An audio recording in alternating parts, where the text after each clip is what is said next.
Je ne parle même pas de taux d'intérêt. Hier, pendant mon direct, j'ai posé une question aux gens. Je leur ai dit, imaginez que l'un de vous qui était au direct vienne me demander 5 millions de francs CFA que j'ai. C'est-à-dire, ce n'est pas comme si je n'ai pas cet argent. J'ai les 5 millions de francs CFA. Et puis quelqu'un que je ne connais pas forcément vient me demander 5 millions. Et pendant le même temps, ma petite sœur, de qui je suis très proche, on était ensemble même hier à des funérailles, on fait beaucoup de choses ensemble, ma petite sœur me demande 5 millions. À votre avis, à qui est-ce que je vais donner les 5 millions? À ma petite sœur. Pourquoi?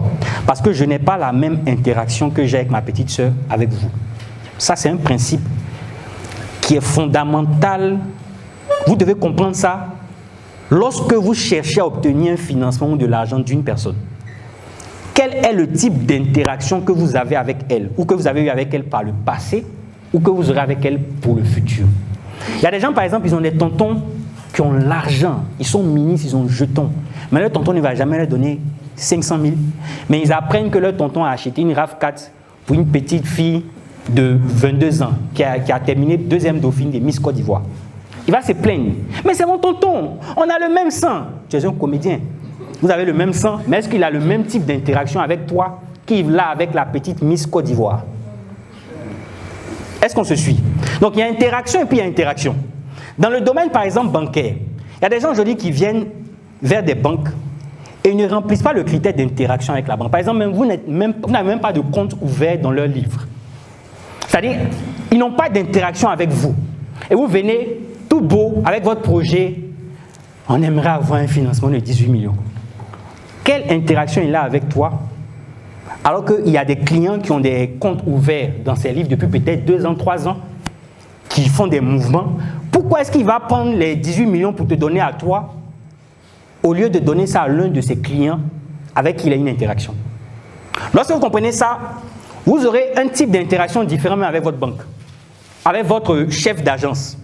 Parce que vous comprenez que le type d'interaction que vous développez avec une personne peut définir les choses auxquelles vous pouvez avoir droit ou ne pas avoir droit. Dans le domaine bancaire, prenez un exemple simple.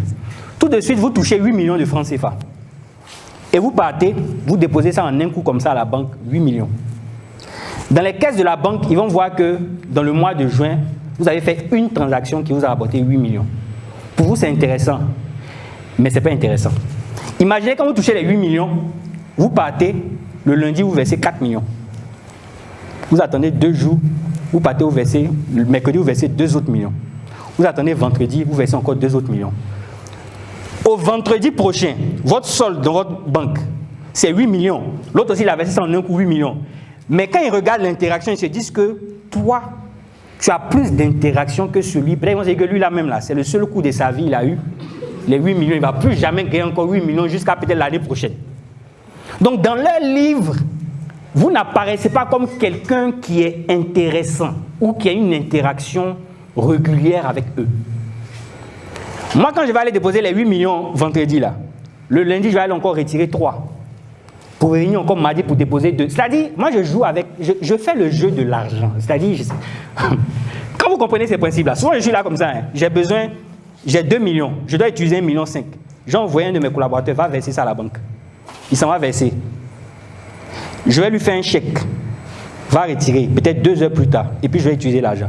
Juste pour que, avant que l'argent ne soit utilisé, c'est laisser des traces sur mon compte. Quand moi je viens faire demande de visa, quand les banques, c'est-à-dire quand ils vont faire l'étude de mon visa, ils vont dire ah mais le gars il ne peut pas aller dans notre pays pour couper. Regarde ces transactions. 5, 8, 3, 4, 2, retrait 2, versement 1, 5, 8. Et tu vois comme ça, tout le mois, tu as au moins... Quand on regarde, on dit ah ça on a affaire à un homme qui fait des affaires. Ou on a affaire à un homme qui est bancable. Quand vous n'avez pas une compréhension de la mamaille, vous n'allez pas avoir 8 millions. Vous allez déposer. Mon argent est à la banque. Vous vous faites marmailler. Allez-y, monsieur. C'est le principe de la crédibilité bancaire. C'est ça. Je l'ai appris après avoir fait faillite une fois. Vous voyez. Pourtant, toute l'activité se portait très bien. Mais j'ai fait faillite et je me suis arrêté. Je me suis dit, qu'est-ce qui n'a pas marché? J'étais au top du développement.